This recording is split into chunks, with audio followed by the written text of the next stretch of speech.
And action. Mike had a question about beetroot juice. And a lot of my cyclists and those cycling communities that are local to Chicago will have a talk about, or will push beetroot. I think it's reasonable. That's where I've heard a lot of questions come about.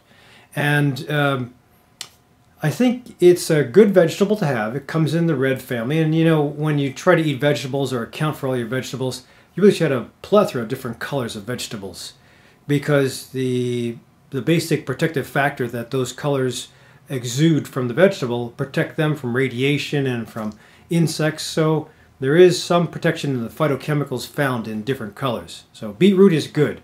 The question is, will it increase your performance? And the American studies are a little limited. I think they have some meta-analyses that have been out there, but very small groups. There has been 2 that I know of, studies out of Spain, where the University of Madrid studied people with heart disease. They had heart failure, but they had preserved ejection fractions. That means people went through some form of heart failure, the heart got tired, but yet it still is able to get its squeeze out, its blood out for a normal person. So the idea with those folks who have a little bit of a decreased exercise tolerance is, can we give them anything to improve their energy level and their tolerance for exercise during the day to make them stronger? So that's how medicine works. We do studies to benefit medical disease, and if it happens to help the rest of the community that aren't diseased, well, great. So the idea was to see if beetroot would provide any improvement in maximal threshold of exercise. And it was a small study group, but there was a significant difference between the people that took the placebo and the people that didn't. So what they did was they took these folks with the heart failure, and they gave them one group they gave beetroot, and it was a volume that was equal to about 0.38 milligrams of nitrate. And then the other, they gave kind of the same looking beetroot combo with essentially no nitrates. And then they taxed them, they exercised them, they moved them. And they found that the folks with the nitrates, the real beetroot, did have a better performance, a statistically significant improvement versus the placebo group. So that's a positive. Now, if you can dump in $5 to $15 million to study that, randomized control, double-blind, crossover, then that would be great, but who's going to fund it? I mean, NIH has other things we have to worry about, but it would be nice to take advantage of a study. But listen, it's just beetroot, so it isn't going to hurt. The downside of taking concentrated beetroot, well, you can have a little bit of indigestion.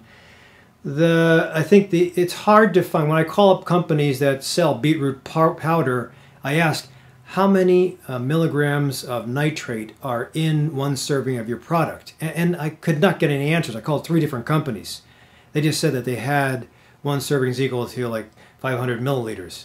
And this is about half of that. So 2 of these theoretically would be a serving of what you would get from a company that sells beetroot concentrated powder or juice. This is actually ground up beetroot. So a lot of the other smaller studies, probably non-scientific, suggest taking about 500 milliliters a day. If you take 500 milliliters a day, that's about 2 cans of pop. You take 500 milliliters a day, then performance supposedly is perfect. 600 would be better. Now, whether those anecdotal studies correlate to what the studies in Spain showed, I don't know. But the bottom line is, it isn't going to hurt. If anything, if you have indigestion from taking this, don't take it and find other studies to do. But what I wanted to talk about was how this works, or how the theory is. So if this has nitrates in it, which is a root, and roots have stuff from the soil, and nitrate comes from the soil.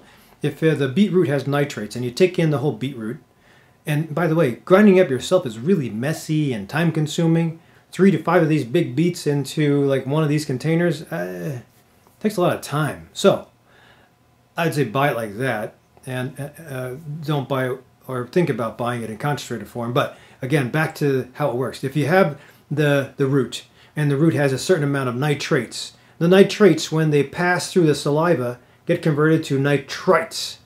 If the nitrates get converted to nitrites, and you swallow on down to the stomach, it gets converted again to nitric oxide. And when it gets converted to nitric oxide, that's when it's usable. That's when it gets into the bloodstream. Supposedly is endothelial protective. It makes the endothelial, or the lining of the blood vessels, work better, lowers blood pressure, gives energy to muscle to work and perform better because of the theory of you get more blood flow to muscle.